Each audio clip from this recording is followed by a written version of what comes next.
Հարկ տիրոջը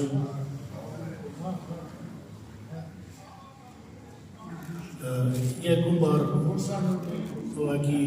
խոսել վկայության կարգով, հետո Աստծո խոսքից մեկ համար կընթերցեմ, քանի որ Աստծո փառքի համար թող լինի այս վկայությունը միայն պատանի հասակում, դեռահաս հասակում Տերը հպվել է ինձ հոգեբանական եկեղեցում Գորիսում, հետո չեմ մնացել Տիրոջ տան մեջ, չեմ մնացել Տիրոջ մեջ, դեռահաս, գիտեք դա ինչպիսի տարիք է, եւ այդպես մոլորվեցի, բայց Տերը ծեծելով ծեծեց, խրատելով խրատեց, երեսից չլքեց։ Փառք Տիրոջը այդ ամեն ինչի համար, ողորմած է Տերը. Եվ քանի որ նաև բանտային ծառայությունը Տիրոջ ողորմությունով վստահված, գիտեք, քանի որ այստեղ վերականգնողական կենտրոնն է, վերականգնողական կենտրոնի մարդիկ են հիմնականում եւ եկեղեցի, որ այսօր այս հրաշալի ծառայությունը ձեռնարկել է Փառք Տիրոջը հավաքախտերների համար, օրհնյալ լինի Աստված ամեն մեկի համար։ Հավատում ենք, որ Աստված պատահական ոչինչ չի անում, երբեմն Աստծո գործերը մարդ չի հասկանում, բայց ժողովուրդը նաև ասում է, որ Աստված մարդուն այնպես է ստեղծել, որ մարդը չի հասկանում ինչպես է Աստծո գործը, ուղղակի մեզանից պահանջում է, որ մենք լինենք խոնարհ եւ հուսային Տիրոջը, որ Աստված ինչ ուզում է, այնպես է անում, ինչպես ուզում է, այնպես է անում։ Ուրեմն կարծում վկայել բանտային ծառայության առումով, քանի որ ժամանակը սուղ է, երբ որ 2001 թվականին նորից Տիրոջ ողորմությունով ապաշխարեցի, ինչպես այստեղ շատերը նույնպես ես անարար կեղտոտ կյանքի մեջ են եղել, որովհետև վկայության մեջ պետք է միայն Հիսուսը փառավորվի, ոչ թե ճակերտների մեջ լավ տղա ասվածը, թող միայն Հիսուսը փառավորվի եւ թող կեղտոտ կյանքը նսեմանա եւ ինչքան հնարավոր է մարդկանցից դուրս գա եւ Տեր Հիսուսը բարձրանա եւ միայն ինքը փառավորվի։ Ամեն եղբայրներ քույրեր։ Եվ այդպես էլ իմ կյանքն էր եւ Տերը ողորմեց եւ ուզում եմ շատ չերկարացնել, քանի որ ժամանակը իրականում կարճ է, խոսել, թե ինչպես եղավ, որ Տերը կանչեց բանտային ծառայության մեջ։ Երբ որ Տիրոջը դառան նորեն, գիտեք, Սուրբ Հոգին խոսեց իմ սրտի հետ, որ երբ ես սկսում գնալ բանտերը մարդկանց Տեր Հիսուսի մասին պատմելը, ասեցի, Տեր, ես պատրաստ չեմ դեռ, եւ գիտեք, 2011 թվականից անցավ մինչև 2015 թվականը, 14 տարի, և անընդհատ փախնում էի Տիրոջ այդ կանչից, որ գնամ բանտերը ծառայեմ։ Ասում եմ, երբ չեմ ուզում, անգամ այդ կյանքի մեջ չեմ, բայց չեմ ուզում այդ դռներով էլ մտնեմ, Տեր, չեմ ուզում։ Բայց շատ բաներ մեր ուզելով չի, այլ միայն Աստծո ուզելով է։ Աստված ինչ որ ուզում է, միևնույն է ինքը հաղթում է եւ ինքը հաղթական Տերն է։ Եվ 2015 թվականին երազ տեսա։ Երազ, բայց արտասովոր երազ։ Երազ էր, բայց կարծես թե հիմա այսպես որ իրար տեսնում ենք, նստած ենք, սրանից էլ իրական լիներ։ Եվ երազից մեջ գտնվում էի բանտախցում Ռուսաստանում։ Ասեմ, որ Ռուսաստանում եմ ապրում եւ ինչ հանգամանքներով հայրս ննջել է եւ քանի ամիս այստեղ եմ գտնվում։ Եվ գիտեք, երազի մեջ նստած էին տարբեր ազգերի մարդկանց հետ, վրացիներ, ռուսներ, հայեր, տարբեր ազգություններ, եւ բանտախցի մեջ խոսում էին իրենց Տեր Հիսուսի սիրո մասին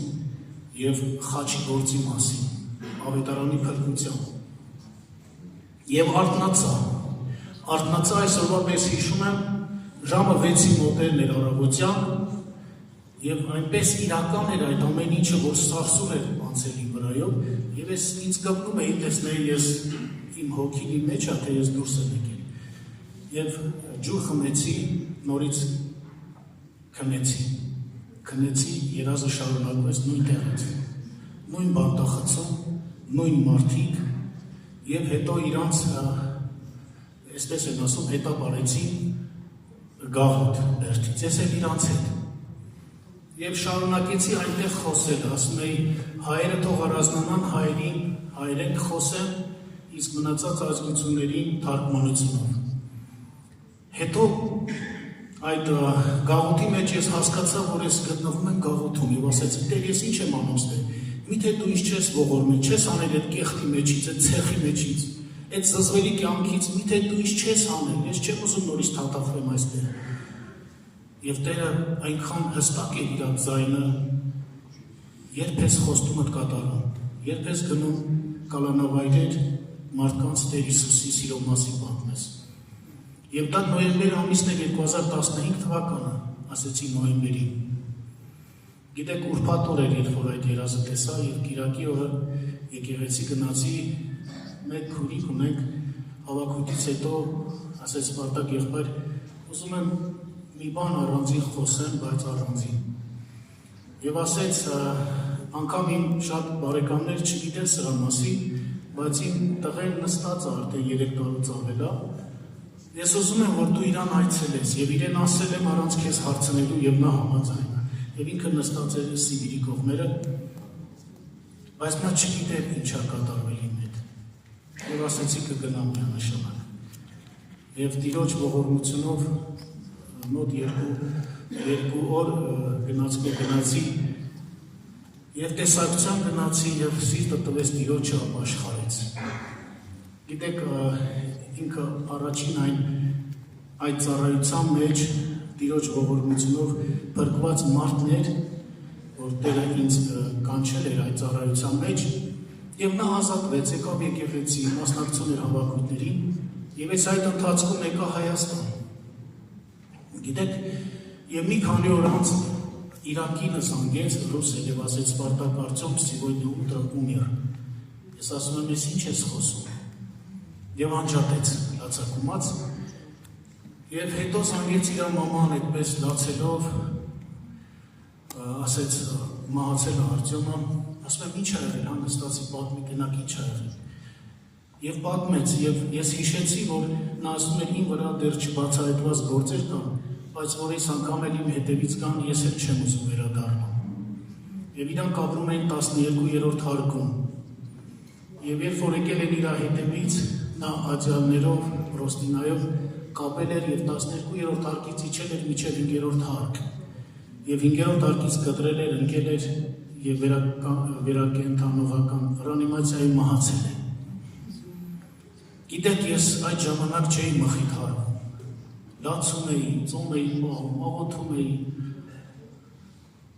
ավակախբերների հետ էի կիսվում, ասում էի ինչի, Տիրոջ հետ էի առանձնանում, Տեր կարող է մի բան կիսատ եմ արել, մի բան են չեմ արել, ախր ինչի Տեր, այդքան տարի, 14 տարի մղում էի, որ մտնեմ այդ ծառայության մեջ եւ հիմա առաջին այդ պտուղը, որ դու ողորմեցիր, եւ ինչ շատ էին ասում, գնա առաջ, ոչինչ, կարևորը փրկվել է Տիրոջ ողորմությունով, հավատանք, որ իրոք Տիրոջը ընդունել է, փրկել է, բայց միևնույն է ես չէի մխիթարվում։ Եվ գիտեք, դրանից մի քանի օր անցնում է եւ գտնվում եմ այդ ժամանակ էլ Հայաստանում, միտեղ նստած ենք եւ անկեղծ եմ աշխատում խոսել, Տեր օրհնի եղբորը շատ լավ բան խոսած եւ Սուրբ Հոգին ինձ կպավ, որ ասեց ամենակարևորը բաներից մեկը դա անկեղծությունն է։ Իրոք ամենակարևոր բաներից մեկը Տիրոջ մեջ անկեղծությունն է, որովհետեւ իրոք Հովհաննես Թումանյանն էլ չի ասում, որ դերասանությունը գեղեցիկ է բեմի վրա, բայց կյանքում այն լավը չի։ Թող Տերը օգնական լինի, որ իսկապես անկեղծ լինենք, որովհետև Տիրոջ առաջին դերասանությունը լավ չէ։ Տերը օգնական լինի բոլորիս, որպես իր ողորմությունով շիտակ լինենք։ Եվ գիտեք, իրանք ասեցին, լսել եք, որ գնացել ես բանդ այդ եղբայրները։ Մի հատ տղա կա Ռոստովում նստած, Ռոստովսկի օբլաստում, Նավաչենկոս քաղաքում, ինքը ժամանակին տիրոջ մասին լսել է, բայց հանցագործ կյանքի մեջ մխրճվել է նորից եւ անգամ այդ գաղութը, որտեղ 2000 հոգուց ավել մարդ այդտեղ իրանք են նայում, բայց ուզում է հավատացյալների հետ հանդիպի եւ խոսի։ Կուզես դե սենց անկեղծ ասեմ, քանի որ անկեղծությունից խոսեցինք, իմիջիալից ասացի, եթե ինքը կուզի կուզեմ, որովհետեւ դեռ ցավ կար իմ հոգու մեջ։ Եվ ասեցի իմ համարը տվեք, եթե հնարավորություն ունի թող զանգի։ Եվ զանգեց Viber-ով խոսեցի, գիտեք, կարևոր պահ է, դրա համար եմ այսքան խոսում, եւ ծանոթացանք, ասեց անունս Արտյոմ է, Կիրովականից եմ։ Գիտեք, այն տղան, որ մահացավ, իր անունն էլ էր Արտյոմ եւ ինքն էլ էր Կիրովականից։ Եվ այդ ժամանակ Սուրբ Հոգին շատ հստակ խոսեց իմ սրտի հետ ասելով. այդպես շատ Արտյոմներ ունեն, որ կալանավայրերում են, գնա առաջ, նրանք սպասում են, որ Տեր Հիսուսի բարի նորը տանես։ Եվ այդ վարքյանին, երբ որ Սուրբ Հոգին խոսեց, արդեն մխիթարվեցի։ Փառք Տիրոջը այդ ամենի համար, թող փառավորվի մեր Տերը, որովհետև մենք մեզանից ոչինչ չենք ներկայացնում առանց Աստծո, ինչ որ այն միայն Աստծո շնորհիվ ենք եւ Աստծո ողորմությունով ենք։ Սա կեղծ խոսքեր չէ, սա ճշմարտություն է, որովհետև միայն նա է արժանի ընդունելու ողջ փառքը եւ պատիվը։ Իսկ Տիրոջ ողորմությունով սա էլ կարճ ասեմ, Տերը օրհնի ավագ եղբայրներին ասեցի, որ 10-15 րոպե կարող ես խոսել։ Գագիկ եղբայրը, որ Ամերիկայում է գտնվում, մենք հորեղբոր տղաներ ենք, ավելի ճիշտ իմ պապայի հորեղբոր տղան է, եւ ամեն անգամ, երբ որ գալիս էի Հայաստան, մենք խոսում էինք, որ վերականգնողական կենտրոնը շատ եւ բանտային ծառայությունը իրար հետ շատ շահկապված են։ Բայց մենք չէինք շտապում, ասում էինք, թող Տիրոջ կամքը լինի, որովհետեւ Աստծոխոսն էլ ասում, որ ամեն բանի ժամանակ կա։ Եվ աղոթում էինք դրա համար մի քանի տարի, որ եթե Տիրոջ կամքն է, մենք իրար հետ կծառայենք, բանտային ծառայությունը ինքը վերականգնողականը լրացնում է բանտային ծառայությունը, որտեղ բանտից մարդիկ ազատվում են 90%-ը ենթակա է, որ անցնի կենտրոն, վերականգնվի։ Եվ այդպես Տիրոջ կամքով նաև սկսվեց այդ ծառայությունը, բանտային ծառայությունը Հայաստանում, արդեն մի քանի անգամ այցելել ենք, Տիրոջ ողորմությունով վաղ ներկայացրել Արմավ երկրյակատողական հիմնարկ, Փառք Հիսուսին ամեն ինչի համար։ Եվ օրհնում ենք մեր Տեր Հիսուսի անունով իսկապես բոլոր այս ծառայությունները, Աստված օրհնի բոլորին, օրհնում ենք նաև Գագիկ եղբայրը իր ընտանիքին, այնտեղի եղբայրներին, նաև օրհնում ենք Թին Չելենջը Արմենիան, որ նաև ներդրումներ ունենում Աստծո գործին, թե վերականգնողական կենտրոնին, թե բանտային ծառայություններին, օրհնում ենք եղբայրներին, որ շատ մենք լսել ենք ամեն փառք Աստծուն է իհարկե, բայց իրանց աջակցության, իրանց ներդրումների համար Աստված շատ օրհնի։ Տերը օրհնի ձեզ, այսքան էլ որ ուզում էի կիսվեի, շատ բան կա խոսելու, բայց կարծում եմ ամեն բանի ժամանակ կա։ Աստված օրհնի ձեզ։